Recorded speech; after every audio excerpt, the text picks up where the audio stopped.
रजनीश और स्वागत है आपका नेक्स्ट नाइन न्यूज में। आज इस प्रोग्राम में हम बात करने वाले हैं राज ठाकरे को लेकर। जी हाँ, बताते चले कि राज ठाकरे लगातार सुर्खियों में बने हुए हैं, क्योंकि जब से उन्होंने लाउड स्पीकर को लेकर अपनी चुप्पी तोड़ी थी, उसके बाद से ये चुप्पी अब एक हिंसा बन चुकी है। अब मुस्लिम लोग यहाँ पर अगेंस्ट में दिखाई दे रहे हैं, वरना बीच की अगर बात की जाए तो खबरें लगातार सामने आ रही थी कि यहाँ पर मुस्लिम समुदाय अब सपोर्ट में उतरता हुआ नजर आ रहा है कहीं ना कहीं राज ठाकरे के, क्योंकि राज ठाकरे का यहाँ पर मामला जो मनसे के प्रबंधक है उनका मामला ये शुरू हुआ था लाउड स्पीकर को लेकर। जब सबसे पहले यूपी में हमने देखा, उत्तर प्रदेश में कि लाउड स्पीकर को हटाने की बात की जा रही थी, उसके बाद धीरे धीरे करके ये मामला महाराष्ट्र तक पहुंचा और महाराष्ट्र की सियासत तो इस समय वैसे ही इतनी ज़्यादा गरमाई हुई है नवनीत राणा की वजह से भी और खुद उद्धव ठाकरे और राज ठाकरे की वजह से भी।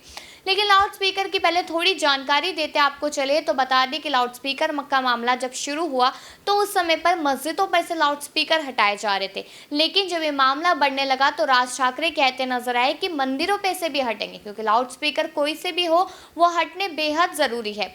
उसके बाद कहीं ना कहीं जाके यहाँ पे हिंदुओं का भी समर्थन मिला और फिर मुस्लिम गुट का भी समर्थन यहाँ राज ठाकरे को मिलता हुआ नजर आया।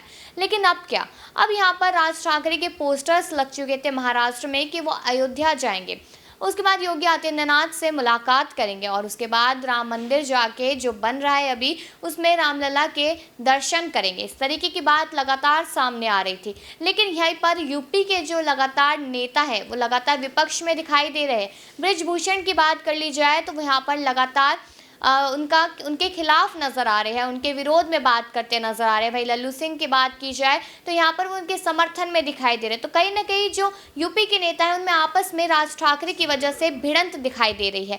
लेकिन आपको इस खबर में हम ये बता दें कि इसके साथ साथ जब बृजभूषण खिलाफ थे, अब वहीं पर जो मुस्लिम गुट है, जो मुस्लिम समुदाय है, वो पूरी तरीके से राज ठाकरे के विरोध में आता हुआ दिखाई दे रहा है। वो बृजभूषण का समर्थन कर रहे हैं, क्योंकि कहीं ना कहीं माना जा रहा है कि राज ठाकरे इस बार गलत है। वो अपनी कभी भी बातों पे नहीं टिक पाते, तो वो इस बार भी कैसे टिक पाएंगे। उन्होंने लाउड स्पीकर के जहाँ से बात शुरू की वो पूरी तरीके से एक निशाना साधने वाली बात थी। तो इन्हीं सब चीज़ों को लेकर आज हम आपको इस प्रोग्राम में यही बताएंगे कि आखिरकार यहाँ पर यूपी की सियासत जो गरमा रही है वो कहीं ना कहीं राज ठाकरे की वजह से हो रहा है और उसकी वजह से यहाँ पे कितना फर्क पड़ता हुआ दिखाई दे रहा है मुस्लिम समुदाय को और साथ ही साथ उद्धव सरकार को।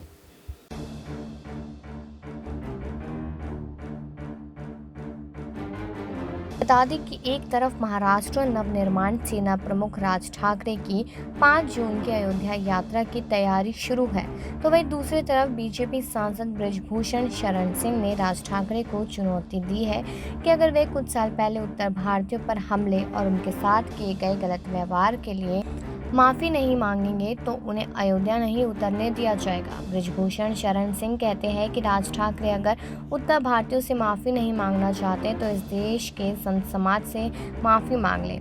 इतना भी किया तो उन्हें उत्तर भारतीय समाज माफ़ कर देगा। अगर वे मुद्दे का समाधान राजनीतिक चाहते हैं तो हमारे शीर्ष नेतृत्व प्रधानमंत्री नरेंद्र मोदी से माफ़ी मांग लें और कहें कि आगे कभी उत्तर भारतीयों के साथ वे इस तरह का व्यवहार नहीं करेंगे। इतना किया तो भी चलेगा, लेकिन माफ़ी तो मांगनी ही पड़ेगी। अब बृजभूषण शरण सिंह ने इस मांग को सपोर्ट करते हुए एक भोजपुरी गाना सामने आया है। ये तेज़ी से वायरल हो रहा है। गाने के बोल हिंदी में है, लेकिन भोजपुरी गाने की तर्ज पर यह रिकॉर्ड किया गया है। राज ठाकरे से माफ़ी मांगने का आह्वान करते हुए इस एल्बम का नाम है माफ़ी मांगो राज ठाकरे। महेश नेराहमी ने इस गाने को अपनी आवाज़ दी है। गाने के बोल योगेश दास शास्त्री के हैं, संगीत बबन और विष्णु की जोड़ी ने दिया है। गाने के बोल कुछ यूँ हैं कि कदम नहीं रखने देंगे ये नेता जी ने ठाना है, माफ़ी मांगो राज ठाकरे अगर अयोध्या आना है। इस गाने का एक क्लिप तेज़ी से वायरल भी हो रहा है। जी हाँ, आगे बताते चले कि उत्तर प्रदेश के केसरगंज से बीजेपी सांसद बृजभूषण सिंह ने न सिर्फ राज ठाकरे को बल्कि खुद की पार्टी को भी मुसीबत में डाल दिया है। बीजेपी महाराष्ट्र में शिवसेना की तोड़ के तौर पर राज ठाकरे के नए हिंदुत्व मिशन की बैंकिंग कर रही थी। लेकिन सांसद महोदय ने उत्तर भारतीय अस्मिता पर सवाल खड़ा कर दिया। साथ ही यह कहकर अपनी ही पार्टी के लिए और असमंजस की स्थिति पैदा कर दी कि शरद पवार बड़े नेता हैं, अगर आज की जगह वे होते तो 5 बार माफी मांग चुके होते। इस बीच साधु और महंत भी अब 2 गुटों में बंट चुके हैं। अयोध्या के साधु संत बीजेपी सांसद के साथ खड़े हैं, जबकि महाराष्ट्र के नासिक के महंत अनिकेत शास्त्री और कालीचरण महाराज ने राज ठाकरे का पक्ष लेते हुए कहा कि राज ठाकरे ने हिंदुत्व की सेवा का जो पवित्र काम अपने हाथों में लिया है, उसमें कोई रोड़ा ना अटकाए। इस तरीके की बात यहाँ पर कही जा रही है। इसके साथ साथ आपको बताते चले कि अब यहाँ पर मुस्लिम समुदाय भी लगातार विरोध करने लगा है। मुस्लिम समुदाय भी यहाँ पर राज ठाकरे के खिलाफ होता नजर आ रहा है। तो इसके साथ साथ आपको और भी चीज़ बताते चले तो बता दें यहाँ पर कि जिस तरीके से उत्तर प्रदेश के अयोध्या में राज ठाकरे के विरोध की मुहिम को धार देने के सरपंच के सांसद बृजभूषण शरण सिंह संतों से मुलाकात करने अयोध्या पहुंचे हैं। सांसद ने महाराष्ट्र नवनिर्माण सेना के संस्थापक राज ठाकरे के विरोध में संतों के सहयोग का आह्वान किया और अयोध्या के सभी प्रमुख पीठ के संतों से मुलाकात की। बृजभूषण शरण सिंह ने सबसे पहले मणिराम छावनी पहुंचकर श्री राम जन्मभूमि तीर्थ क्षेत्र ट्रस्ट के अध्यक्ष महंत नृत्य गोपाल दास से मुलाकात कर उनका आशीर्वाद लिया और राज ठाकरे के अयोध्या आगमन के विरोध के बारे में जानकारी दी। अयोध्या के संतों का भी बृजभूषण शरण सिंह को समर्थन मिल रहा है। सांसद ने दावा किया कि अगर राज ठाकरे को उत्तर भारतीयों से माफी मांगने में शर्म आ रही है तो वो महंत से मांगे, इनसे आ रही है तो उनसे मांगे, लेकिन माफी जरूर मांगे। बृजभूषण सिंह ने यह भी कहा कि जिसमें यह दावा किया गया कि 5 लाख उत्तर भारतीय 5 जून को एक हफ्ते पहले ही अयोध्या पहुंच जाएंगे और वे सभी राज ठाकरे के विरोध की मुहिम में शामिल होंगे। सांसद ने दावा किया कि उत्तर भारतीयों के अयोध्या रहने और खाने में धर्मशालाएं, होटलों और भोजनालय पर 50% की छूट रहेगी। साथ ही बस्ती गोंडा के आसपास की स्कूल प्रबंध समिति भी उत्तर भारतीयों के अयोध्या आने और इस मुहिम में शामिल होने पर उन्हें रुकने और भोजन की व्यवस्था उपलब्ध कराएगी। बीते दिनों अयोध्या के सांसद लल्लू सिंह ने विरोधी स्वर बोले और कहा कि अयोध्या में हर कोई आ सकता है, यहाँ हर किसी का सम्मान है। साथ ही उन्होंने कहा था कि वे राज ठाकरे का अयोध्या में स्वागत करेंगे, लेकिन इसका विरोध लगातार करते हुए दिखाई दिए बृजभूषण। जी हाँ, इसके आगे आगे आपको बताते चलते हैं कि यहाँ पर लगातार तो कहा जा ही रहा है कि माफ़ी तो मांगनी ही पड़ेगी वरना नहीं आने दिया जाएगा। उन्होंने कहा कि भगवान राम के वंशजों को पीटने का काम किया है। 2 शब्द क्षमा के बोलने के बजाय जख्म पर नमक छिड़कने आ गए, उन्हें घुसने नहीं दिया जाएगा। कहा है कि बिना माफ़ी के तो वो सोचे भी नहीं, अपने गुनाहों के लिए माफ़ी मांग लें।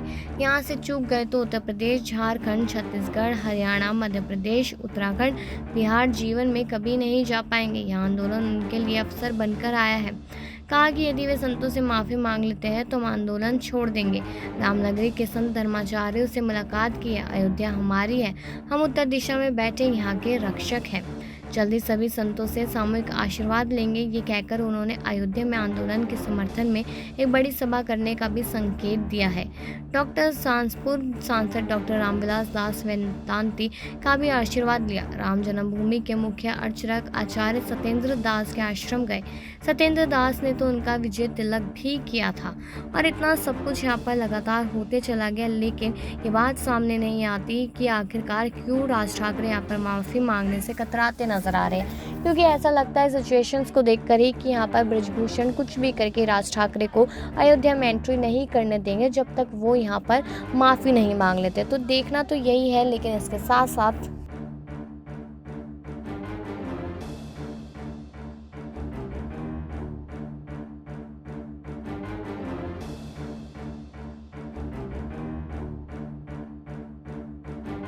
अब जैसे कि आपने इस प्रोग्राम में सुना ही कि यहाँ पर बृजभूषण लगातार खिलाफ है। अब उनके साथ पूरा एक मुस्लिम समुदाय साथ आ चुका है जो लगातार यहाँ पर विरोध करता नजर आ रहा है राज ठाकरे का। तो इन सब चीज़ों को देखकर तो ऐसा ही लगता है कि राज ठाकरे का अयोध्या जाना काफ़ी ज़्यादा मुश्किल होता जा रहा है। लेकिन इसके साथ साथ आपको बता दें कि राज ठाकरे तो अयोध्या जाने की पूरी तैयारी कर चुके हैं। 11 ट्रेनें बुक करने की बात सामने आ रही है। तो ये लगता है कि उन्हें डर किसी चीज़ का नहीं है, ना ही डर महाराष्ट्र में गर्मा भारतीय सियासत का है और ना ही डर उन्हें उत्तर प्रदेश जाने पर है, क्योंकि उनका कहना है कि जब योगी आदित्यनाथ से मुलाकात हो रही है तो डर किस बात का। तो क्या आपको क्या लगता है कि कहीं ना कहीं ये इशारा भाजपा में जाने का है? क्या उन्हें अब वो डर नहीं लगता जो पहले लगना चाहिए था? अब आपकी राय क्या है ये कमेंट सेक्शन में ज़रूर बताइएगा और बाकी खबरों के लिए देखते रहिए नेक्स्ट 9 न्यूज़।